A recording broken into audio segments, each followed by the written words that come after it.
And welcome back, everybody, to another edition of Benched with Bubba.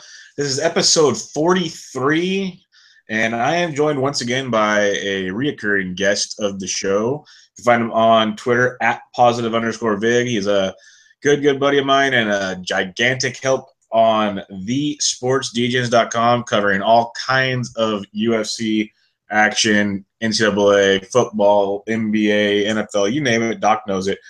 So, Doc, welcome aboard again. How are we doing? Doing pretty good, man. Thanks for having me. No, thanks for coming. Always like having you on. Um, we have a lot of stuff in common, so it makes these podcasts really easy to do for me. So I enjoy it, and we got a loaded outline ahead of us. So let's just kick into gear.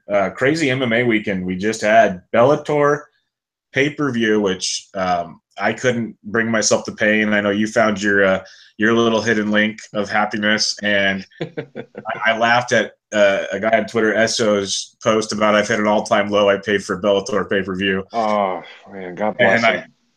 I responded to him. I said, "It's okay, man. If that last the Bader fight wasn't so boring, I was close to purchasing it. The rest was so entertaining." Oh. So, but overall, what'd you think of like the Bellator card? Weird. I don't agree. I don't know why they had like title fights in like the spike portion. The way they distributed the whole card, like Neiman Gracie was like the fight before the main event. It was just weird. Um, actually, I actually thought the Sonnen Silva fight was actually pretty entertaining. It surprised me. Um, the Michael Chandler thing was just bizarre and very unfortunate. Um, there was somebody what was that one? Oh my God, there's this one Twitter handle. Have you ever seen it? Opens MMA Twitter. I think so. I think I know what you're talking about. This guy he's like, if you think money grows on trees, then bet on Michael Chandler because he is free money. And I'm like, oh my God, you didn't lace it. If you laid 700, you're either A, full of shit, or fucking stupid, or have a shit ton of money. And chances are, I don't know, one of those is correct, and it's probably the full of shit. So, Yeah. um, but the Bader fight I actually watched on Periscope because my night was kind of like, I was kind of like, my wife was recovering from surgery and stuff, and I had the kid, and I've been helping her out a lot, and it's like I was actually some dude was just periscoping Bader, and I almost fell asleep. It But was and then Bader won, and I was excited because I had Bader that fight in that fight, and that was the only thing I did in Bellator. But the main card was just weird. The whole thing, man. Bellator is like WWE meets MMA. That's all it is, man. It's just and from what I heard is like they're a promotion that likes to they pay their guys on how much they sell. Like basically, you have to be able to sell a fight to get paid well. yeah. Like that's the way they work, and they work weird. I think Coker's a weird dude anyway, but um, whatever. I'm glad and it's yeah. and that makes sense. That's why a guy like Chael would main event a card in New York. Yeah. He's one of their best mouths to sell something. It makes total sense. Yeah, no doubt. Um, the one thing I was wondering, because they showed like the UFC that next night, which we'll get to. I was trying to find it real quick. I couldn't find it. They had a great viewing for free, and Mm-hmm. even the free portion or pay-per-view of Bellator, whichever you want, was like a tenth of what the UFC had. Yeah, It just shows you. But you said it best. Bellator is the WWE meets a type of MMA. I'm going to say a type of yeah. MMA. It's a good way to put it. But if you know that going into it, it's entertaining. It's Yeah, very entertaining. You can't expect to watch a UFC event when you turn it on. If you do that, you'll be pissed and you will fucking leave the room. It is not yeah, about it. yeah. I will never ever pay for a Bellator event, and thank No. God for my Fire Stick. So that's all I have to say about Yeah. that. Well, and like you said, the programming was weird because they tried to do like the UFC Fight Pass, so they had like 4 cards on their Spike account or whatever, and then they had their free card, which was actually a pretty good set of fights, which like in reality should have been the pay-per-view. Right. And then you had the pay-per-view, which was literally a circus. You had like a double knockout, near knockout with Fedor, just all kinds of just craziness. Yeah, that was sad. That was sad to see. Well, it's that thing we talk about like with Dougie a lot in our UFC pods. These old guys eventually their chin goes. It's like Liddell and those guys, and just it's over. Yeah, it's true. It's very true. It's disheartening too, but just to see it, it sucks. And it's like we always say, it'd be great if one day they just knew to stop. But it's just that competitor in them. It's all they know how to do. They have they have gyms and stuff, but they're training in their gyms. So if they're training, they're probably like, well, shit, I could still do this. Right. So it's like, it's until they really get their clock clean like that, maybe another time for Fedor, he might still go just because he's Fedor. And people will pay to watch Fedor. So yeah, no doubt. I would. I'd pay to go watch him in person, but I wouldn't pay to watch him on TV. Which I almost did because the original fight was supposed to be in San Jose, and that's when Mitrione got the stones. That's an hour and 15 minutes from my house. I was so close to head in that direction. And so interesting card. Last question on that. We'll move on to some real MMA. Silva Sonnen. That was special is all I can say. What can we really expect from either one of those guys going forward? If Chael Sonnen fights somebody that has like no like cage rust or ring rust or whatever you want to call it, he'll get beat. And I mean, Silva wasn't ready. I am actually shocked Silva didn't get finished. I really am. He's a tough son of a bitch, and because we all know his chin went like 5-6 years ago, so. Or even longer than that. So, I don't know. And hearing Mauro Ranallo saying something like, he's a black belt in Brazilian Jiu-Jitsu. And I'm like, are you kidding me? He ain't pulling no triangle. Come on, man. He ain't going to do shit. He just fucking sit there. He had 0 ground game whatsoever. He had no desire to do anything once he went to the mat. No. It was over. But that was a great impression, by the way. That's pretty dead on. That was pretty my Mauro Ranallo is pretty tight.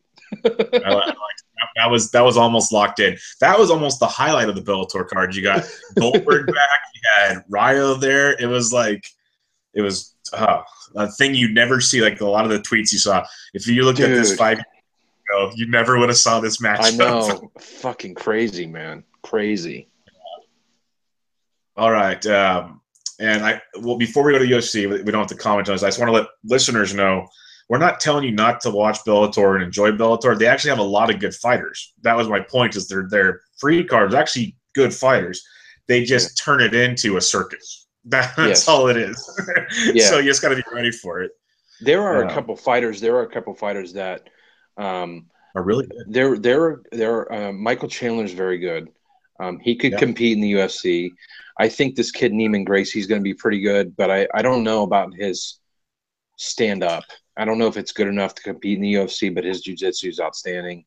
And then Michael Page, the guy who put a dent into Cyborg's husband's former husband, ex-husband, whatever. His head's still dented from that knee. But yeah, there's a couple like, good fighters. I mean, really, I was actually shocked when they let Bader go because that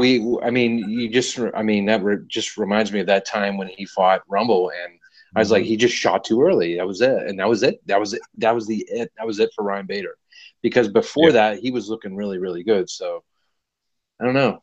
Yeah, there was a lot to like about Bader. It's a good point. And they got guys like Ben Henderson, and then they just signed some like stud wrestler. I think he's like 5-0. I just saw Lance's tweet when they announced that, basically saying the UFC drops the ball yet again, or they just stopped caring at the UFC or something, because this kid's supposed to be really good also. So yeah, well, well, Ben Askren's really good too, and Yeah, he won't go with Bellator or UFC, so whatever. true, true. All right, let's get over to that UFC Oklahoma City, which was a locked and loaded, entertaining free card. And we'll just kick it off one by one. What are your thoughts on our boy, Big Rig? Can't even make weight now at his new weight class. He's done. He's done. It's embarrassing. He's done. It's an embarrassment. The fact that he was fighting in his own state, and man, I wish I would have put more on Butch because I just had a feeling he was just going to drop the ball, and it just shows that he has no. He's not following his nutritionist if he even has one. The reaction he had when he was on the scale, he like covered his eyes. He was like, "Oh my god!" It's like, how embarrassed am I? I'm fighting in my home state. I'm a 200 lane 200. I moved up to middleweight because I couldn't make weight at welterweight, and now I can't even make middleweight. Like it's an embarrassment. I honestly think I don't think I think we might see him in Bellator soon. I'll put it that way. Wouldn't be shocked. No, Dana's given him tons of chances at welterweight, and then he moved up to middleweight, and then he looked decent against Hector Lombard, who like Hector Lombard's kind of just, I think he's way past his prime too. So it's like, I don't think we're going to see much of Johnny anymore. I mean, I don't know how anybody could. Who's he gonna fight? Like, yeah. You can't take him seriously. You don't know if he's even going to show up, let alone make weight or anything like that. It's bad all around. he can't even fucking be a gatekeeper. Nope. It's pretty bad, pretty darn bad. And that's a guy that was once literally had GSP. Yep. That's how far he has fallen. Big time. It's bad. And it was tough to see.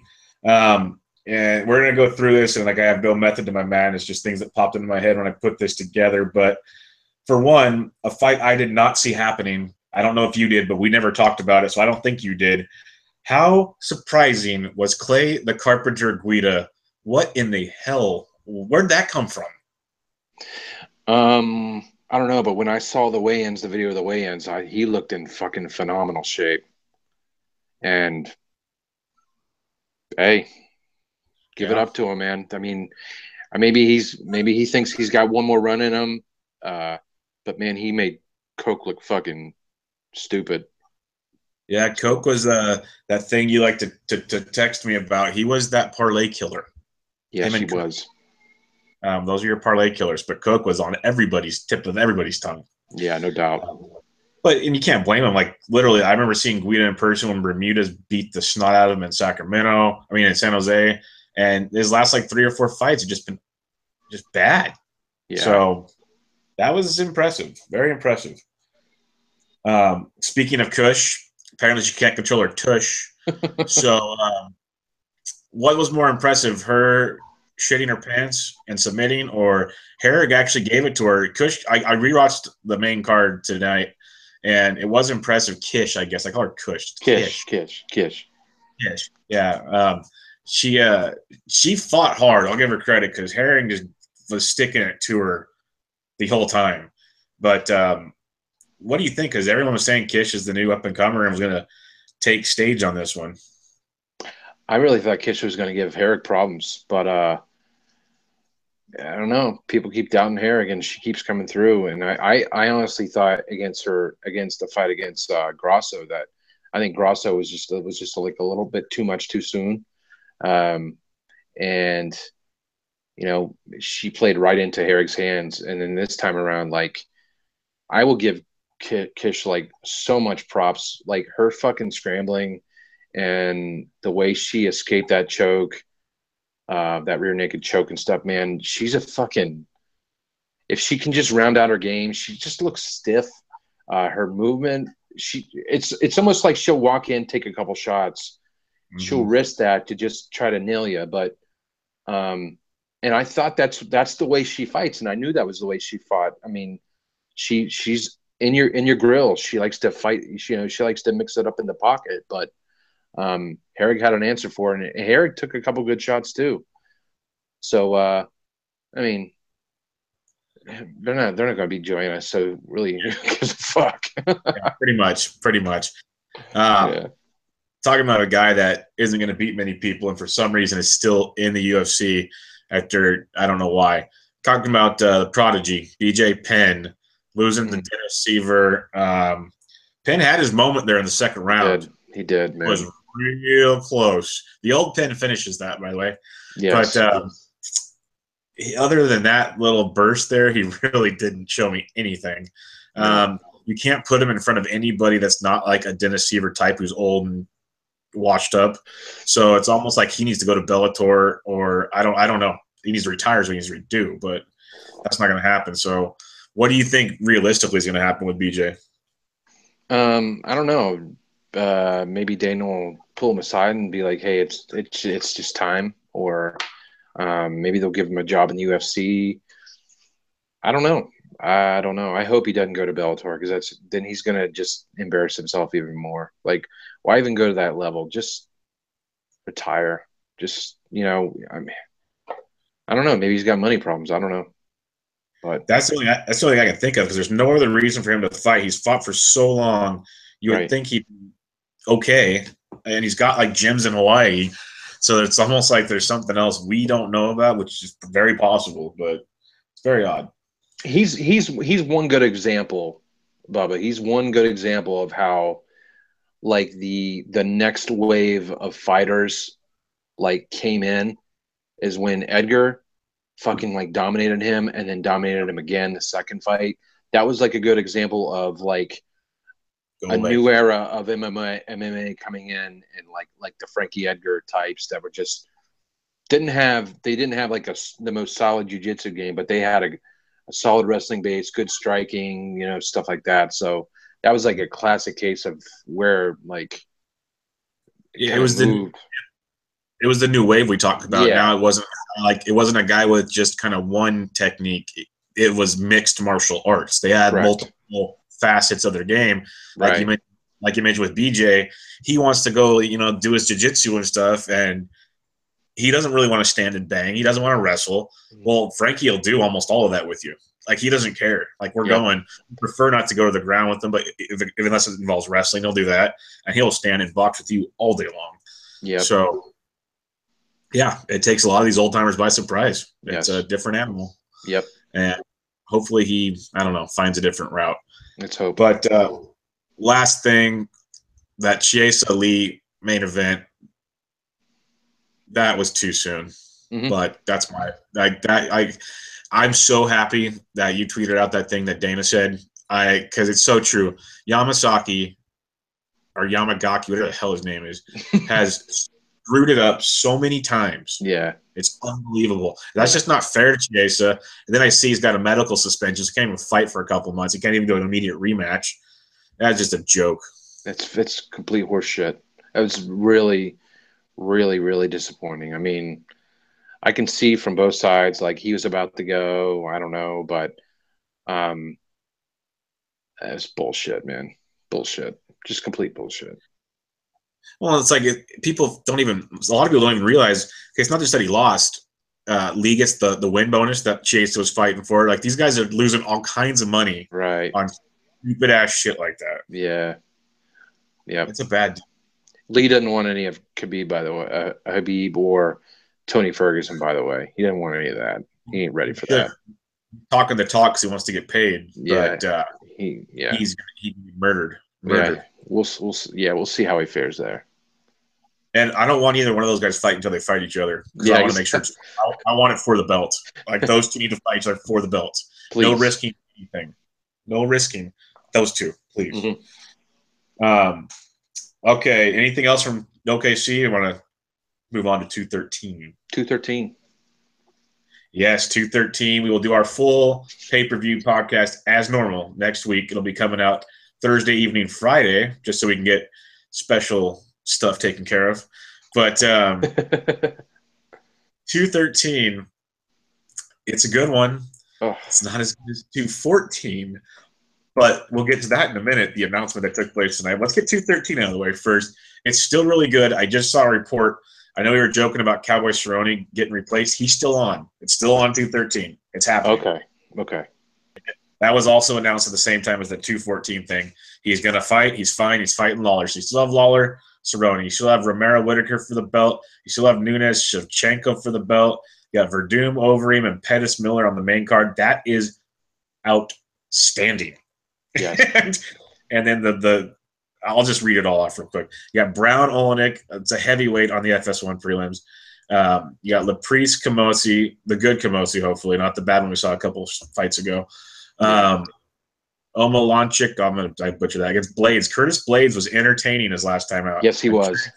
I'm curious to see what he brings to the table this time, because he was kind of an unknown, sort of, because I think it was his first UFC fight, maybe not. But that'll be interesting. You got Main Muhammad, Bilal Muhammad. We seem to have him on so many pay-per-views. Yeah. So many times. And then remember the name. That's his name. Remember the name. Yeah. And we remember it. Yeah, we do. And then 2 Fight Pass cards. You got Font versus Silva, De Andrade, and Santos versus Mearschant. That Diego Santos fight that start off the whole card could be fucking crazy. But this fight card is loaded, Doc. Anything, we're going to dig deep next week as always, but anything that really wants to get going on this? Oh, man. I've been waiting for Nunes Shevchenko for a long time, but I'm like I'm like so torn because, I mean, Whitaker's one of my favorites. Romero's one of my favorites. It's so bittersweet for me because I love to see both fighters fight, and it sucks somebody has to lose, but it's gonna be. I'm just gonna watch it and just enjoy it, and it's gonna be a great fight. It's gonna be very, very. I don't know. I have a feeling I know how it's gonna go, and we can get to that next week. But I'm not placing a wager on that fight. I'm not. I know. I think I know who's gonna win, and I know who I would wager on it. But it's just one of those fights I just don't want to wager on it. It's just not worth it. No, it's too good of a fight. Someone tweeted out something about it today. The best UFC fight picture, MMA fight picture, whatever. He has his podcast. It's pretty good. And I tweeted back to him. I said, yeah, I agree. This is a fight that literally it's as close to a coin toss as you'll find in most title fights. It really is. Like, I agree with your angle. We talked about it before. I totally see it. But at the same time, you could totally see a different side. I could. You could. And it's like we talked about, I'm just like you. I love both these fighters. They're great fighters. The fight should be really tight unless something weird happens. It's always possible in MMA. And it's literally just sit back and enjoy it because it should be a 5-round banger unless it ends early. Like, it should be a great fight. Yeah. Like I told you, the only reason why I really want Romero to win, this isn't giving away anything for next week, is I want to see him murder Bisping. I want to see the Nazi march out of the octagon again. That's what I want. I want him high stepping it all around Bisping. That's all I want to see. I know. Other than that, I don't care. But I'm looking forward to Lawler Cerrone. Those are 2 of my all-time favorites. Just brawlers. They give you a show every time out there. There's never they're not the guys that are going to sit there and play pot like footsies. Totally. Ever. They're going for broke. They both want the bonus. they don't care. It's gonna be nasty. I think actually I'm really, really intrigued with Miller and Pettis. That's a very, very good fight. I think that's gonna be very entertaining. And it's Anthony, not Sergio. This is a showtime. This is the big boy. Used to have the belts. Anthony's moving back up to lightweight because he never should have dropped down to featherweight. And we'll see, man. It's because Jim Miller, ever since he's got over his Lyme disease, he's been doing pretty well. So it's a very, very intriguing matchup for sure. Yeah, most definitely. Well, we'll get into that a lot more next week. But some awesome stuff to an already awesome card was announced earlier tonight. Talking UFC 214, the end of July in Anaheim. You already had DC Jones, where we already know how we don't have to save that for the podcast. John Jones murdering somebody. and not going to jail this time. You got Cyborg fighting for the belt. Now it's Evinger. It keeps changing, but that's the old Invicta champion, so she's at least, reputable. We'll go there. Yeah. But Cyborg. If Cyborg doesn't kill her, like this could be just, if the Undertaker from the WWE showed up, you know why. Yeah. And then the one that got announced tonight, we have a third title fight. Tyrone Woodley is defending it against Damian Maia, the welterweight belt. We've been saying Maia better not get screwed, Doc. We've said it so many times. He's not getting screwed. It is happening. Thank God. And it's happening in 14. I am – and the rest of the card's awesome. We'll get into that some other time, but 3 outstanding title fights. Thank God. Thank you, Jesus. Yes. Thank you. That's the one we've been saying, don't screw this up, Dana. Don't try to look for that big money fight. Give the man what he deserves. Well, he got what he deserves, thank goodness. If there's anybody more deserving in MMA of a title shot, it's without a doubt Damian Maia, period. And it's not even close. No, what he's done when he changed weight classes has been just masterful. It's been awesome. Really, really awesome. So, yeah, we'll dig way into that card at a later date and time, but it is loaded. It's crazy. Just looking at all the fights right here on the screen. It's going to be awesome. Absolutely awesome. Let's get into something where I just can't play dumb to it. Conor Floyd is actually happening. This is the first time we've actually talked on air since it's official. Yeah. We don't want to talk about it in front of Dougie, even though wink, wink, we will next week. But we know his feelings on the subject. The fact it's actually happening, how crazy is this? It's pretty surreal. It's pretty surreal, but it's this is going to be the hype is what it's all about. And the thing is, it might be a dud, and it might be interesting. Well, I honestly, I don't know. Nobody can tell you how this is gonna end up. No, I mean, it doesn't take a fucking genius to say that Floyd's gonna school him, because nobody knows what Conor has, what he's really gonna do. I tell you what, man, if Conor hits him, if Conor can tag him, I don't believe the Max Kellerman thing that Conor McGregor won't land a punch. I don't really believe that. I think he will. And Tyson Fury even said that McGregor's going to knock him out in the first round. I'd love to see that. But, this is one time I'm actually going to root for Conor McGregor. It's weird. So, I don't know. I don't know. There is a lot of people that I know and I've talked to that will not buy this fight. They will not. They just think it's a bunch of mumbo jumbo, and Dougie's one of them. We'll see. We'll see what happens. But I mean, my plans. I'm going over to my buddy's house, and probably 3 other guys are probably going to drink some beer, grill out, and watch the fight. So,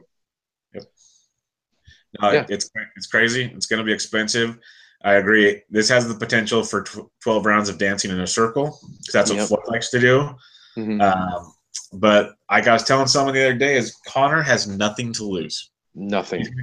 He can collect his paycheck with a loss and go back to the UFC and defend his belts and still make millions. Mm-hmm. Or he can go for broke and finish Floyd and become the biggest sports icon maybe ever. Yeah. It'd be everywhere. So I'd hate to be Floyd. I'll tell you that much. I would. I really want to see Conor tag him and taunt him and just be come on, bring it. That's what I want to see. But it's gonna be interesting. Have they announced how much the pay-per-view is going to be? I haven't seen an exact number. I think Pacquiao was 150. It was 100. It was 100. 100. I've heard somewhere between 150 and 200 for this. Jesus H, man, that's crazy. And it'll go like crazy. They announced today that if you want to sponsor the card, Floyd McGregor brought to you by D Sports DGens, it'll cost us $10 million. All right. Well, we'll talk later. We'll have that GoFundMe by the end of the night, folks. Go check it out. GoFundMe.com. Yeah, it's gonna be nuts. My plans, it happens to fall on the day that my home fantasy football league we've done for over 10 years now. We get together and draft and barbecue and drink all day, and we draft in the garage. So we moved the draft time up like 2 hours so we can make sure we're done by the main card. So all about 15 of us drunks are going to go inside and watch boxing. So nothing bad's going to happen that night. It's going to be pretty good. That'd be cool. Yeah, so it just happens to work out. It'll make it interesting. But let's get into, are any other past UFC events you wanted to discuss before we get out of the MMA world? Well, just the last couple free cards, like the one in Sweden was really good. God, I can't remember. The one in Singapore was pretty good. I love getting up at like Sunday morning or Saturday morning, whenever it was, watching fights. I love that shit. I think Sweden happened a while back, actually. You're talking about New Zealand? Yeah, I'm talking about New Zealand was fun. I wish I would have bet on Marcon, but I just didn't have the balls. But that was a pretty cool card. They've delivered, man. All the fight cards have been pretty good. So yeah, and it goes back to the big thing we've been saying forever is even though there's a bunch of names you might not know, watch them. They'll be entertaining, and you'll know them later in time. Yeah. So definitely some good stuff there. Let's transition to the NBA, where some news broke today, Doc. At first, the big news, which has now been buried, and he's probably happy about that. Yeah. Phil Jackson, after that gigantic circus of trading Porzingis last week, that never happened, which it was just foolish. You never do that to your star possession. But he did it. He's gone with, I think, free agency starts in 2 or 3 days. They don't have the general manager yet, which is Knicks being Knicks. It's like a New York thing. The Mets are a joke. The Knicks are a joke. Like, who runs these organizations? I don't know. But Phil's gone. But on the bright side, he managed to get like $60 million through a short tenure there. What do you think of this whole Phil Jackson joke? Well, I guess it was time to go. But the thing is that the rumor is that what I'm hearing is that I don't know his name, but the Toronto Raptors GM is the guy in the running, and that guy's just as fucking clueless as Phil. Yeah. So, whatever. Yeah. What have they really done up there? What have the Raptors done? I'm not going to shit on Toronto. I'm not going to shit on Canada this time. I'm not going to shit on them. So, the podcast isn't over yet. Yeah, but seriously, they bring Drake to the arena and then they lose. It's just that's what they do. Yeah. So that one, it kind of surprised me because you heard all the rumblings of Phil doing this, Phil doing that, and then all of a sudden, to me, it came out of nowhere. They're going to let him go this morning. So yeah, a bit odd. But it was a tweet I put out this morning, and I got some mixed reactions. And after some back and forth, people understood what I meant. Do you think this tarnishes his legacy, or is he still going to be remembered as Phil Jackson, the great head coach? Oh, he'll be Phil Jackson, the great head coach. I mean, 11 rings? Like, yeah. No, I'm not. I mean, as GM, whatever. I mean, yeah, I don't care. I could give two shits, but I mean, he was a great coach. He brought out the best in his players, and he was a great coach, even though he did have a lot of talent. But still, to win as much as he did, you got to be a good coach. I mean, Popovich has a lot of talent. He still wins. Like, you know. No, that's why I wanted to ask it, because some people are like, oh, it's because of his players, this. Now, like, no, that has nothing to do with it. And then they're like, oh, yeah, it'll definitely ruin him. I said, well, then what about Michael Jordan? Because he's been a complete joke in Charlotte. Mm-hmm. So, and no one cares about that because it's MJ. Right. So I was just trying to make a point to people that were trying to bury him under a bus that, yes, he was not good. But let's think about it. Was Isaiah Thomas good in New York? Who's been good in New York lately? Let's just put it on the table. Because I can't. No, exactly. I think what a lot of people kind of when they think about coach, right? They automatically like look at all the players and say, you know, oh, he won because of all the great players. But not only does a coach have to coach these players, but he has to like deal with like, egos.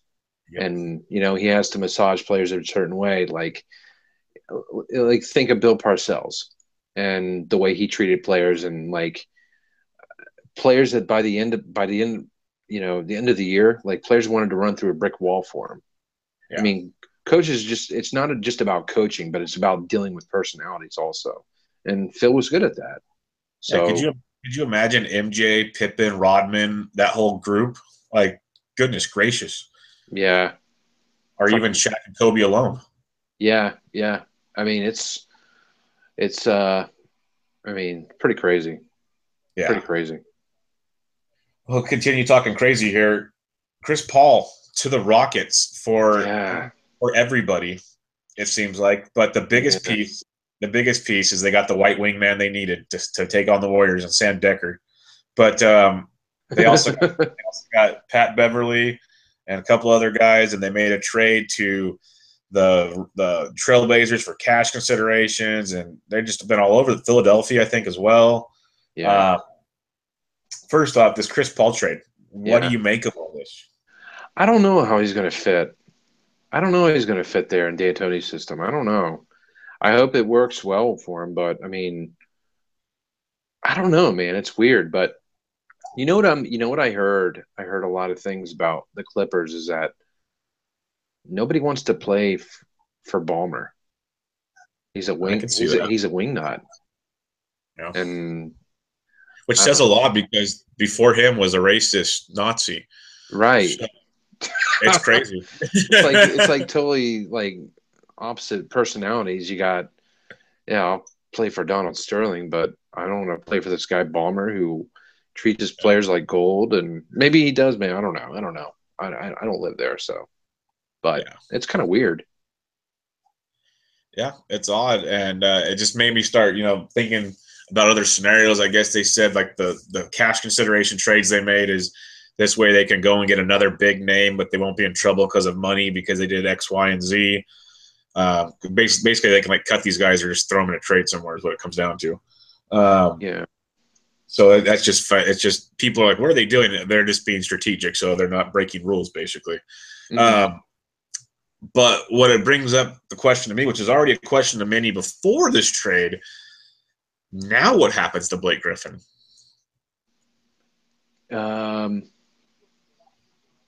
I think, honestly, man, I don't know. Man, I don't know. Are the Clippers maybe trying to bring Russell Westbrook in? It's interesting because someone made a very good point that skipped my thought process in the morning when this first happened is Jerry West basically walked right in and said, we are starting over. We're not – because like at first everybody in LA was like, let's keep what's working. We're so close. And Jerry West is like, nope. I basically seen you when I was with the Warriors and we smoked you guys over and over again. That's not going to change. So we need to mix it up here, boys and girls. And that's why I think that's why the Decker move's somewhat sneaky. If he can stay healthy, that gives an extra presence on the wing against like a Thompson or a Durant. I'm not saying it's going to shut them down, but it's just another weapon they could use that the Clippers didn't have. Yeah, I think honestly, the whole deal for what they got for Chris Paul, I like because Beverly is really, really solid on the defensive end. I like Decker. I think I like Decker a lot. And then they got the pick, and then they got Lou Williams who can score. I think they're becoming like they want to get away from the big three approach, and they want to maybe build around DeAndre or they want to build around Blake. I don't know. I don't know, but something tells me that if they're keeping Blake, something's coming down the pike. Maybe those players aren't staying. Maybe they want – I don't know. I mean, I truly believe that OKC, if they want to get something for Russell now, they got to get it because he's the MVP of the league. And Russell always wants to – I know he wants to play in L.A., but there's no talk of him going to the Lakers. No, they just got ball. They don't need a point guard. Right. So, I don't know. I would love to see him in LA just down the coast from Durant. Oh, I would too. God, that would be it's already must-see TV when Oklahoma City was playing the Warriors and you knew the Warriors were going to win by 40 and it was still must-see TV. Yeah. Now against the Clippers, whoo! I did hear they're on okay terms now. Oh, I bet they are. They're grown-ass men. It was I come on, like really, how mad can you be about that stuff? But you never know. Some people are petty. But yeah, that'd be interesting. I don't know what happens with Blake though. I really don't. I don't know. It's been a curiosity to me ever since 70 options have been mentioned. But with with Paul leaving, I think that opens a whole new avenue where it can literally be his team and you build around him. And I think that appeals a lot to him. Yep, it's possible. So I'm just curious how that goes. Or the other thing, like I scared Duncan. I said, does this mean Blake's going to the Rockets? I got a quick no. I thought they were trying to build their big three. Yeah. All right. NBA draft took place last week. There was rumors swirling everywhere as normal. Before we get into the worst trade in maybe the draft history, probably not the worst, but one of the worst. Let's talk about some of the big winners. You're way more in the NBA than I am. I'm trying to get back into it, basically, so I can help talk about it. As an old Kings fan, I was pumped to see who they drafted. That was a phenomenal draft. Problem is who still runs the organization, so we'll see how that goes. Yeah. What else? What else can you see that just was awesome? Big winners in the draft. Big winner, I guess Philly. You have to give it to them. I mean, they got Fultz, who isn't going to be – dude, Philly's going to be fucking really, really good. In like 2 years, they're going to be like really good. It's going to be them and Boston in 2 years. Them and Boston are going to run the East. I truly believe that. I think Boston – I love who they drafted. I love Tatum. I think he's a very, very, very solid player. I think he can contribute like right away. I think he might take a little bit of time to develop, but I think he can contribute. I think from what I read and from what I've watched, a lot of people think, a lot of the so-called experts think that Tatum was like in 3 years will be the best player in this draft. That's what I heard. I've heard good things about that too. That'd be one hell of a pick for your Celtics there if that does come to fruition. Yeah, that is very, very true. And the Celtics aren't even done yet. They're just getting started this offseason. So, and we're going to get into that because I've heard a lot of rumblings about that. Mm-hmm. One I wanted to ask you for, I'm trying to load a page that I'm afraid going to start an auto ad the second I scroll. So I apologize if something happens. There it is. I knew it the second I freaking scrolled. I just have to wait for it to load. What happened to Malik Monk? Like, Charlotte got a gold mine here. How did he fall to 11? I have no clue. That one, even a guy like me who is not like that well versed in the NBA at the moment, I did follow a lot of college baskball. That one blew my mind. It did too. Yeah, it blew my mind too. I thought he was a top 10 player, to be honest. I thought he was, but hey, you know what? A guy with that kind of talent, it's kind of good for him, good for Charlotte to get a guy of that talent, that talented with a little bit of humble pie, come in a little bit more motivated. Like, Charlotte finally got a really, really good player. I mean, Malik Monk is going to be, he's good. I really like De'Aaron Fox, though. I really like him. Yeah. I liked all the Kentucky players. I think they're all solid. Yeah, they were great. The Kings getting De'Aaron Fox, and then I loved how they traded down and accumulated another first-round pick. That was that was intelligence. That's what I was so confused about. It just blew my mind. What were they doing out there? And then they had a pretty good draft. Justin Jackson out of UNC, and then Harry Giles out of Duke. They got all three of the big power teams basically covered. Very interesting to see what they do there. One last thing on this part of the draft. Well, first off, what are some of the biggest losers? Let's go there. Bulls. Okay. Well, then that'll lead me straight into my next point. What the flying F were they thinking with that trade? With Jimmy Butler Jimmy Butler going to Minnesota for and a draft pick. Let's not forget and a draft pick Yeah. to move up a few spots and get a slam dunk champion who's got bad knees and what's his? I can't even think of the third guy now that fired up on it, but it was bad. Yeah. Bad all around. Who? Oh, no. Wait. Yeah. They did get Zach LaVine, who. Yeah, that's the slam dunk champion. He had some good moments last year. I do like Chris Dunn though a lot. Yeah, that's the guy, Chris Dunn. My bad. I really like him. I think Chris Dunn's going to be really solid. Loved him in college. Yeah, I did too. I think he's going to be really, really good. And I was actually kind of disappointed because I wanted to see him grow with that team. Yeah. But apparently they don't want to wait for him to develop. They want to win now. So they're going to stick with Ricky. So I don't know, but I mean that Timberwolves team was kind of disappointing this year. I mean they were tons of young talent, just never happened. Yeah, I don't know. And I agree with the Chris Dunn. I was laughing because everyone was talking so negatively about him, but as a fantasy guy, DFS guy, he was always cheap and always productive, very productive. And just that alone showed me that sure, people want to make fun of his stats and production, but they forget Rubio was playing a lot of minutes. He played a ton of minutes. Nowhere for Dunn to really establish himself in a rookie season. Like, there's time for this guy to grow. Yeah. So, yeah, that's an interesting move. But then, just to make it even better, with their draft pick they moved up for, they got Lauri Markkanen out of Arizona. Mm-hmm. Not saying he's not a good player. But he's not. But number 7 overall? That's a reach. Like, give me Zach Collins if you want a big man. But yeah, Malik Monk, anybody? He would have been great in Chicago. Oh, just lost Jimmy Butler. Let's replace him with Malik Monk. Sounds good to me. I don't get it. Even Luke Kennard would have been great. Like I'm just scrolling down the list of guys. It's just like wow.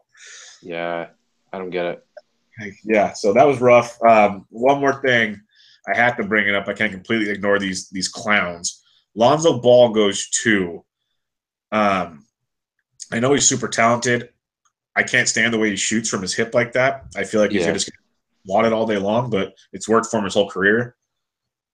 What do you think his impact can actually be for the Lakers, or is his dad going to be such of a disaster and a distraction that it's just not going to be possible for that kid to ever become anything? Man, honestly, at first I thought it was going to be like a real shit show, but I think his dad is very, very smart. Oh, it is. It's genius. He's very, very smart. And I think me personally, I always thought that Lonzo Ball was overrated. Every time I saw him play, I just didn't see it. The guy has tremendous court vision. There's no doubt about that. But I think it's going to work out pretty well for him. I do. I think in 2-3 years he's going to be a pretty solid player. I mean, whether he lives up to the hype, I don't know, but I think he'll be good. All right, let's get to your Boston Celtics. You've been talking about stuff pretty much every time we get on a podcast and talk about it, and they were amazing last year. Little Isaiah doing his thing.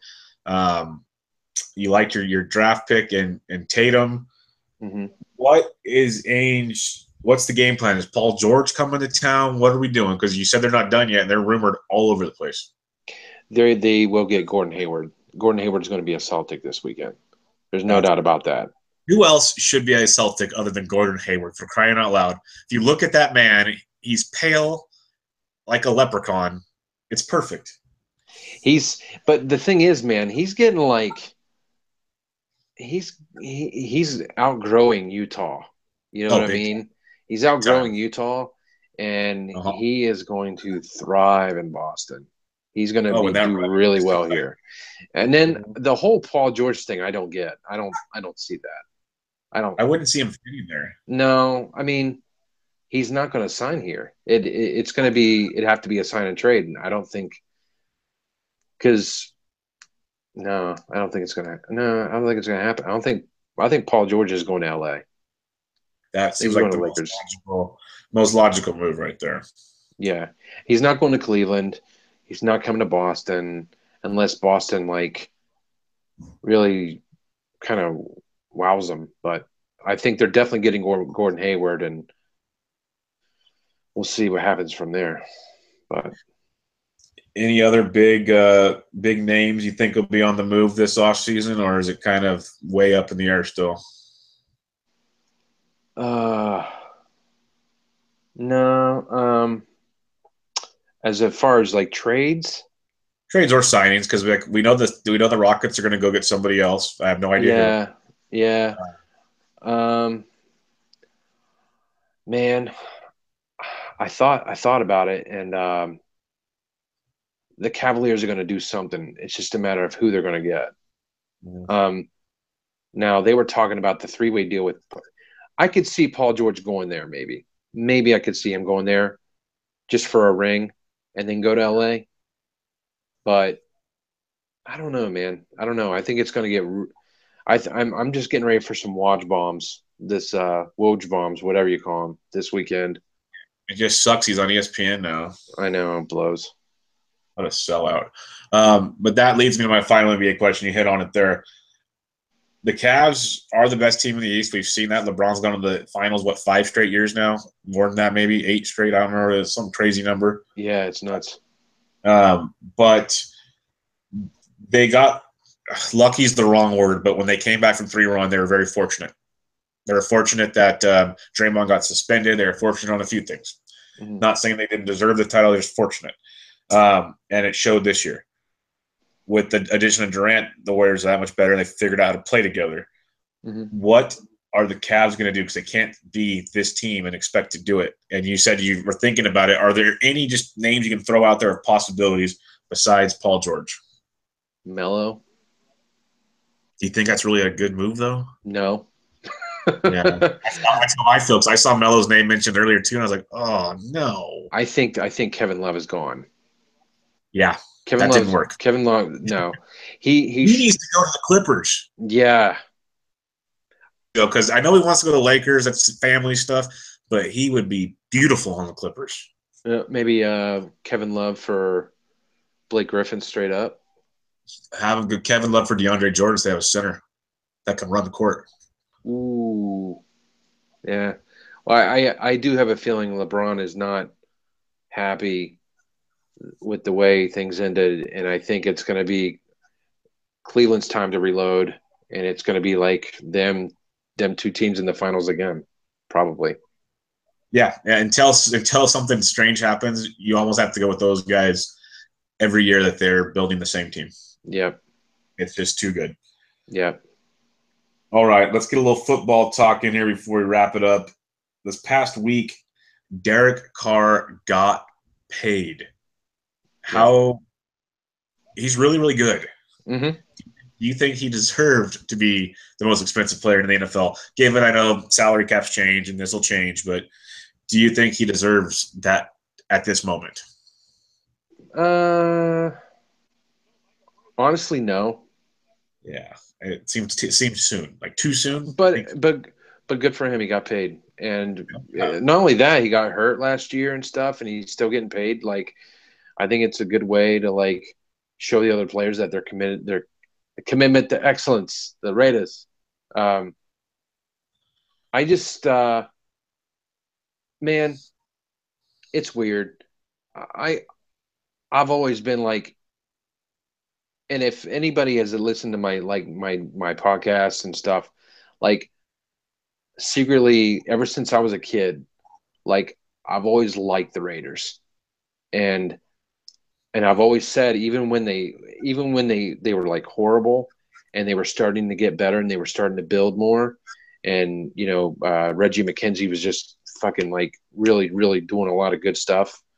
Um, I just always said that the NFL is better when the Raiders are relevant, and it's true.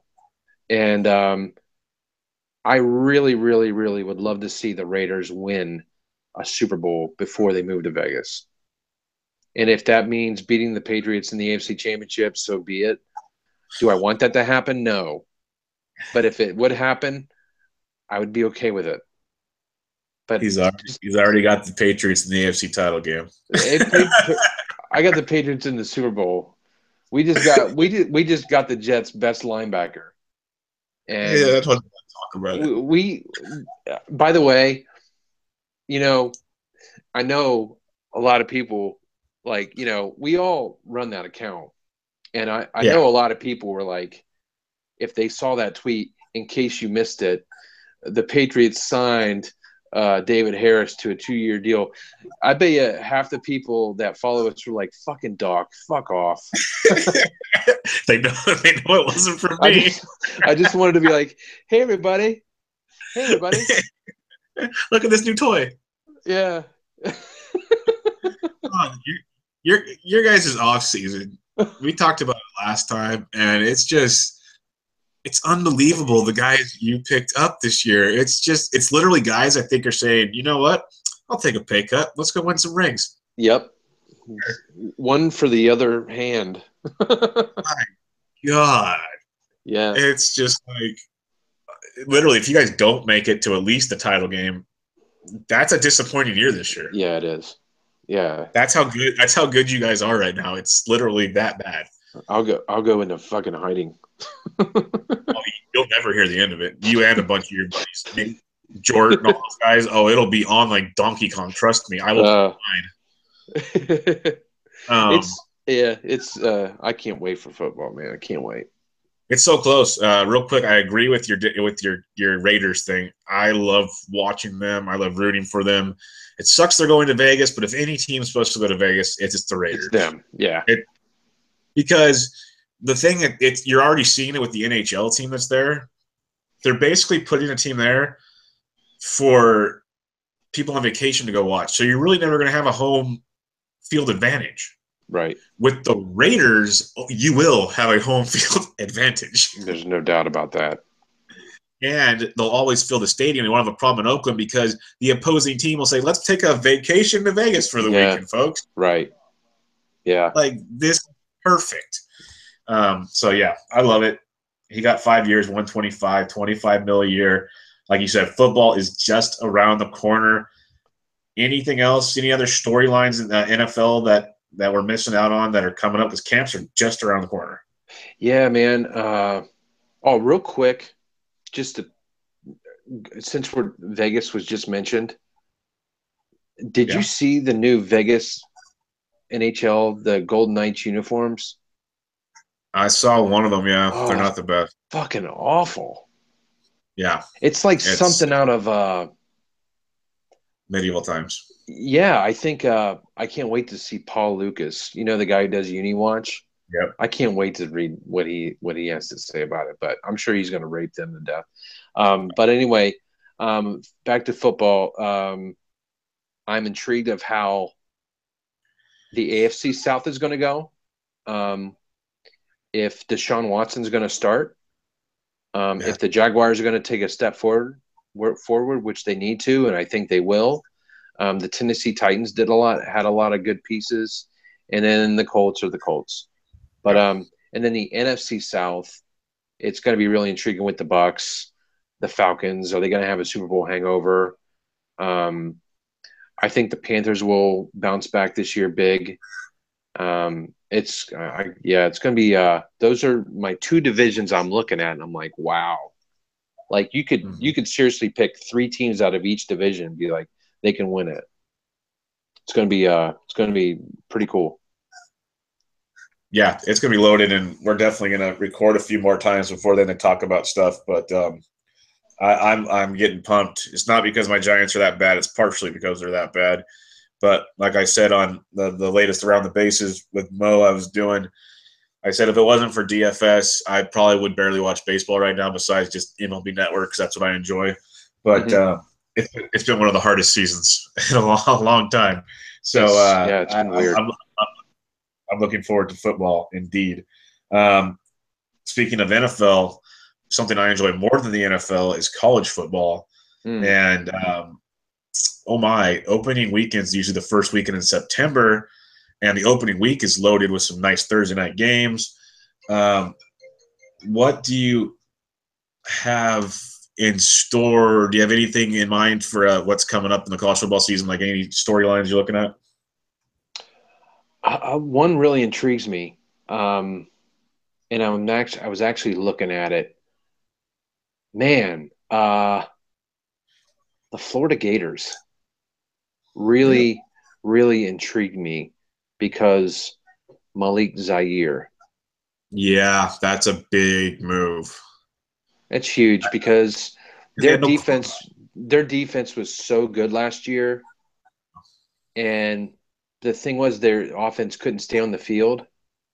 Now they have a quarterback that can actually like keep the offense on the field, and I think they're going to be really, really interesting to watch.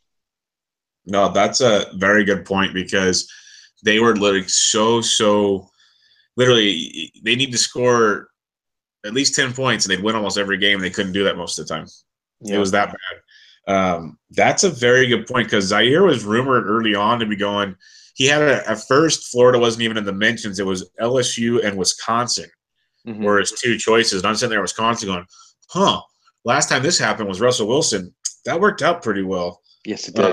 If you boys want to go get an athletic quarterback instead of our boys that kind of hang around the pocket, I'm all for it. Yeah. But then Florida, that one surprised me because I didn't even hear their name mentioned when he finally picked them, and that's a sneaky good move.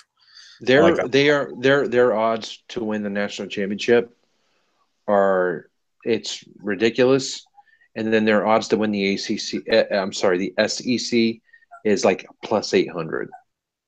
Because you always have Bama to mess with, and everyone's going to bet on Bama.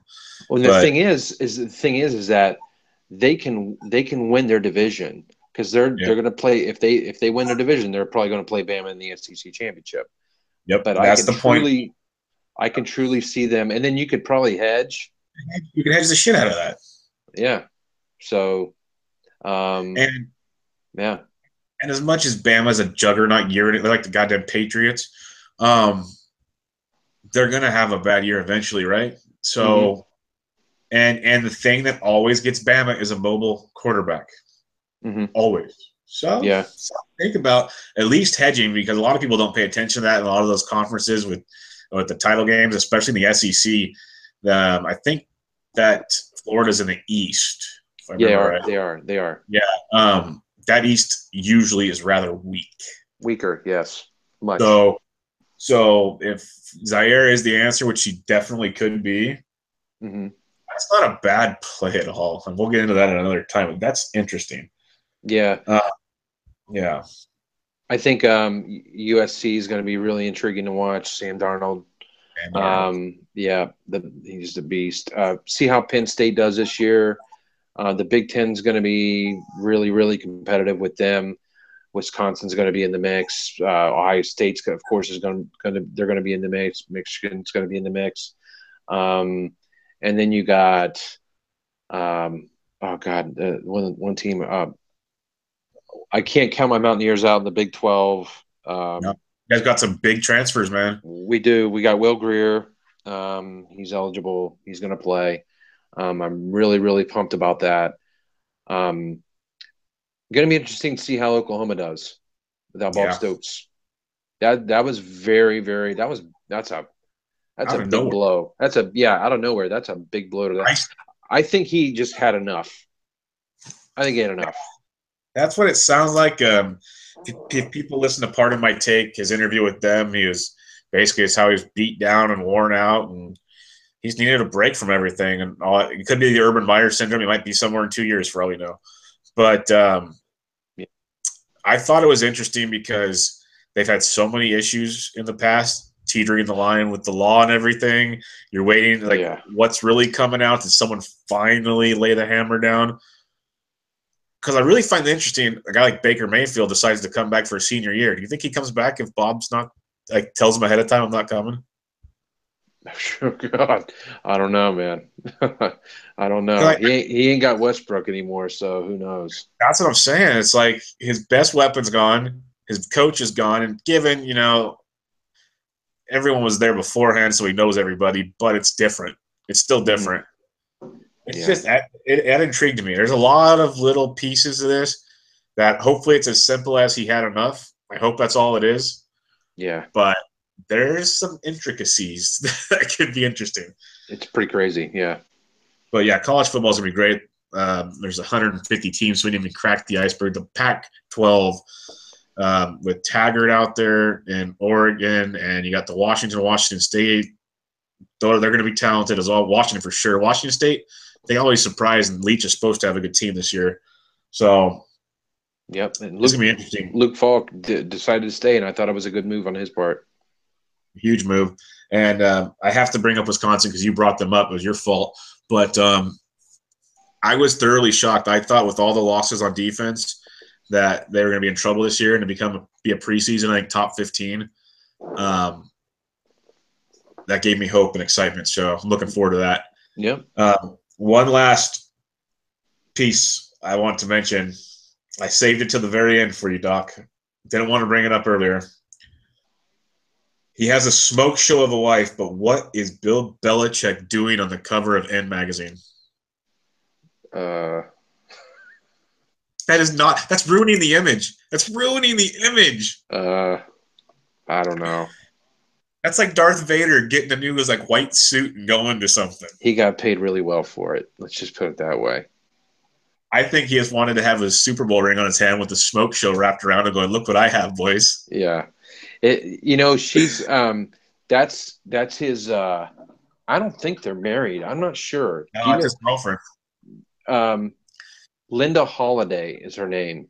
And she used to work for Channel 5 here. She was like the fashion, like she covered fashion and stuff and like entertainment and whatnot. And then he started winning and then she came around and that was it. That was she's always been a smoke show, so she's like a triple cougar. Yeah. Oh, yeah. She attacked her prey and she held on. Yeah. More power to him. I'm just for the image that he portrays. I was like, Billy, what are you doing? You're smiling for one. That's not allowed, and you're all dressed up. But you know what though? Like the image we have of him is like he's so. He just like I don't know. He wakes up and like doesn't give a fuck.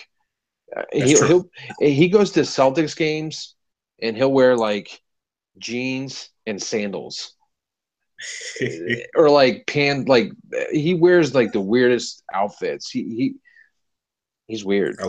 He just doesn't care. He's all about whatever's comfortable, whatever. Like the cut off sleeves. Like he just doesn't give a fuck. I love it though. Yeah, I do too. I do too. It's like a love-hate I have with the Patriots. I respect the crap out of them. I hate that they're in the division. But what Belichick's done, I've said it many times, it's amazing. It's just amazing. Awesome. He's awesome. More power to him. I just saw that and I was just like, oh my God, Billy, no, don't do it. But good stuff. Anything else, big man, before we wrap it up? No, it's just been a whirlwind of a month for me. So, no. Yeah, you've been busy. Yeah, I've been really, really busy with just different shit. So, I'm really pumped for 213. I've been looking forward to it for a while, and it's going to be good. I can't wait. I mean, it's fucking almost July. Like, what the fuck? Crazy. Yeah, it's crazy. We were just doing UFC 205 a little while ago. I know. So yeah, that's good stuff. But we'll wrap this up. We will reconvene next week on UFC 213 with Dougie. But yeah, everybody check him out on Twitter at @positive_vig. Always putting out good stuff on these sportsdgens.com. Doc, again, thanks for joining me, man. No, not a problem, man. Thank you. No problem. You guys can check me out on Twitter at BDentric. But once again, thanks for listening to another edition of Benched with Bubba. This was episode 43. We'll catch you guys next time.